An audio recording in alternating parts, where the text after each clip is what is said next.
Welcome back to my channel. मेरा नाम आशिमा है। उम्मीद करती हूँ आप लोग सब ठीक होंगे, अपना बहुत सारा ख्याल रख रहे होंगे। और मेरे बाल इस तरह से उलझे इसलिए हैं क्योंकि रात को मैंने शैम्पू किया था और मेरे पास बिल्कुल भी टाइम नहीं था कि मैं इनको अच्छे से कुछ लगा के बाल अपने स्ट्रेट कर लूँ। तो ये ऐसे ही थे और मैं पोनी करके गीले बालों में ही सो गई। तो ये कुछ इस तरह से हो गए। ये देखिए, लेकिन मुझे जब टाइम मिलेगा तो मैं ज़रूर इनको ठीक करूँगी। और आज है काम का तीसरा दिन और काम अभी भी शुरू नहीं हुआ है। इसलिए शुरू नहीं हुआ है, भैया कल लेट आए थे और जल्दी निकल गए। जब सुबह लेट आए तो मैंने पूछा कि आप लेट क्यों आए हैं, तो उन्होंने कहा कि मुझे अपनी बेटी की एडमिशन करानी है इसलिए मैं लेट आया हूँ। तो मैंने कहा चलो ठीक है, घर में लोग होते हैं, इनको भी अपने काम करने होते हैं तो इट्स ओके, चलो कोई बात नहीं। तो शाम को भी फटाफट निकल रहे थे तो मैंने कहा कि भैया आप लेट आए हो, थोड़ा सा काम खत्म कर लो फिर चले जाना। तो कह रहे हैं कि मुझे ना जाके घर पे खाना बनाना है क्योंकि मैं अकेला रहता हूँ, मेरी कोई फैमिली तो है नहीं है। तो ये तो हाल है इनके। रात को मैंने डिनर में खा ली थी मैगी खा के मेरी तबीयत इतनी ज़्यादा ख़राब हो गई कि पूछो मत। सारी रात मुझे एसिडिटी और ये सब होता रहा, मतलब ऐसा लग रहा था कि मैं वॉमिट कर दूँ तो अच्छा है। पापा अंदर रेस्ट कर रहे हैं तो मैं धीरे से जाके आपको दिखाती हूँ कि काम भैया ने कितना ख़त्म किया है। और अगर आज टाइम से आ जाते हैं तो काम ख़त्म होगा, नहीं तो फिर ये फिर लटक जाएगा अगले दिन के लिए।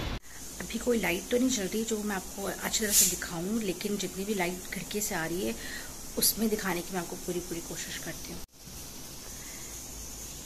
ये वाली वॉल ये आधा किया है भैया ने और ये वाला पोर्शन रहता है, ये वाला पोर्शन सारा रहता है सारा।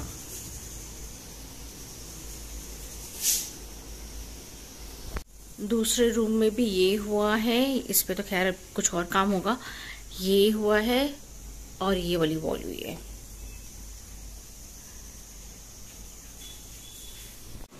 मैं और डुगू रात को इधर सोते हैं और ये इतनी कम जगह है कि मुझे इतनी सी जगह सोने को मिलती है। बाकी डुगू मेरे ऊपर, कभी मेरे पीछे, कभी कुछ।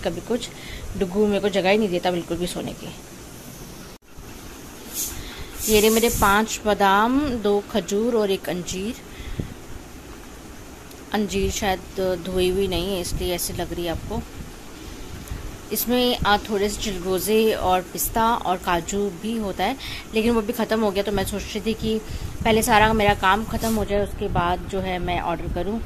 अभी सब कुछ बिखरा हुआ है, अभी कुछ भी मंगाने से मेरे को संभालना बहुत मुश्किल हो जाएगा। साथ एक चीज़ शेयर करना चाह रही थी बहुत टाइम से। हम सनस्क्रीन तो लगाते ही हैं, हर कोई सनस्क्रीन यूज़ करता है, लेकिन हम उसे रीअप्लाई नहीं करते। हर 2 घंटे में अगर उसकी री एप्लीकेशन नहीं होती तो उसका असर जो है वो ख़त्म हो जाता है। आपको लगता है कि मैंने 2-3 फिंगर्स वाला फार्मूला जो है वो कर लिया, उसके बाद वो सारा दिन टिके रहेगा, उसका असर होता रहेगा, तो ऐसा नहीं होता है। हर 2 से 3 घंटे में उसे रीअप्लाई करना पड़ता है तो ही उसका असर जो है वो रहता है, अदरवाइज कोई फायदा नहीं होता। जो आपने 2 घंटे पहले लगाया था अब आपकी स्किन दोबारा उसी स्टेज पर आ जाती है। तो मैं यहाँ पे 2 महीने से ये यूज़ करी डर्माको की पाउडर सनस्क्रीन, मिनरल सनस्क्रीन है ये, और ये अभी भी बहुत सारा है। मैं इसे रोज़ यूज़ करती हूँ और दिन में कम से कम 3 से 4 बार रीअप्लाई करती हूँ और बहुत इजी है री एप्लीकेशन करना। कुछ नहीं है, ये इस तरह से आता है। आपने कैप रिमूव कर दी, इसके नीचे ब्रश है अंदर, आप इसको नीचे करेंगे इसकी कैप को तो ये ब्रश आ जाता है। आपने इसे आराम से रीअप्लाई कर लेना है।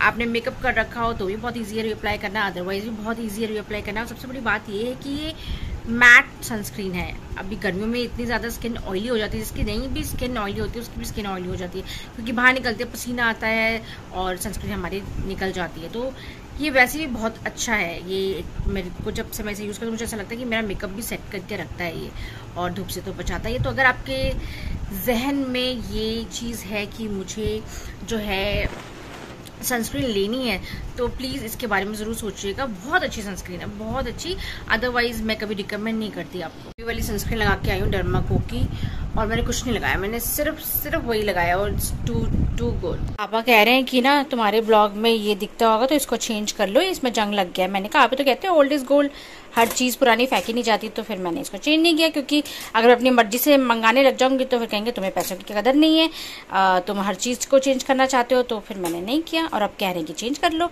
तो भाई जो है वो है, और अब मैं पूरे घर की चीज़ें तो जो पुरानी है उनको चेंज नहीं कर सकती ना। ये वाला आम का अचार मैंने ऐसे रिव्यूज़ पढ़ के अमेज़ोन से ऑर्डर किया था।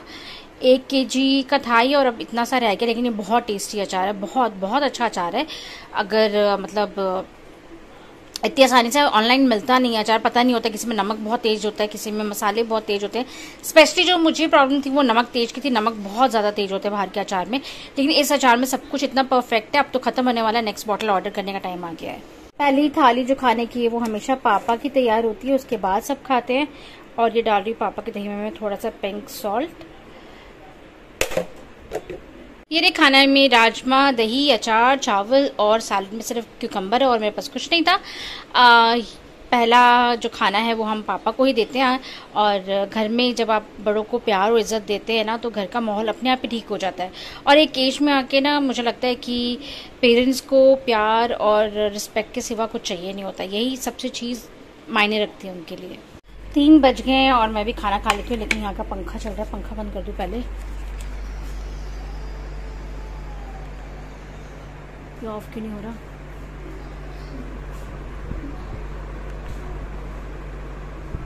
ओके चल रही जी, खाना खाते हैं। मैं जा रही हूँ चाय बनाने के लिए, ब्लॉग यहीं एंड करती हूँ क्योंकि भैया अभी आए नहीं हैं और मैं कोशिश करती हूँ कि खुद कुछ करने की। मैंने 2 दिन में थोड़ा बहुत सीखा है, तो ट्राई करने में क्या जाता है। तो आप अपना बहुत सारा ख्याल रखिएगा और जल्दी मिलेंगे नए ब्लॉग में। और अगर आज का ब्लॉग आपको अच्छा लगा हो तो please do like, subscribe and share. और अगर आप चैनल को पहली बार विजिट कर रहे हैं तो प्लीज़ सब्सक्राइब किए बिना बिल्कुल मत जाइएगा। और जल्दी मिलेंगे नए ब्लॉग में, and thank you for watching this blog.